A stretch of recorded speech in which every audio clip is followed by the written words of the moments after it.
And this video is for those who believe that the Sabbath and the Ten Commandments were only given to the nation of Israel. I have a challenge for you. See, a lot of people believe the Sabbath as a commandment wasn't given until Exodus 20, but I want to show you something. Where we first find the Sabbath mentioned in the Bible is at the end of creation week, Genesis 2. Now, the Sabbath is one of the Ten Commandments, so since the Sabbath is here in Genesis 2, this shows us the Ten Commandments are there. So if the law was only given to the nation of Israel, show me in the Garden of Eden where Israel was, or where Moses was. And for those who insist it wasn't given until Exodus 20, let me show you something else. In Exodus 16, God tests his people with manna. He told them the first 5 days of the week, gather enough for that day. Don't gather extra, it won't be good the next day. But on day 6, what the Bible also calls preparation day, what we know as Friday, he says, gather double. None's going to fall on the Sabbath. Now, many in the nation of Israel didn't believe that, so they went out on Sabbath and they went out looking.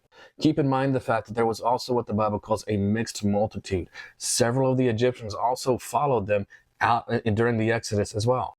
And you'll never find where God says, hey, Egyptians, this Sabbath law, that's not for you. It's only for Israel. But notice what God says here.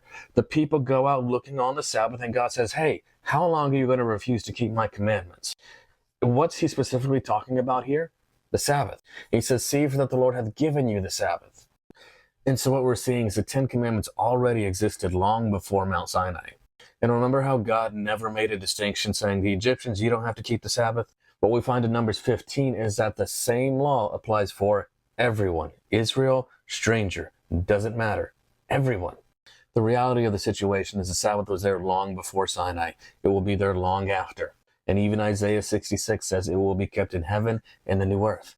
And because the Bible lists it in Revelation 14 as being part of the gospel, anybody who teaches the Sabbath was changed or altered in any way or abolished is preaching a false gospel.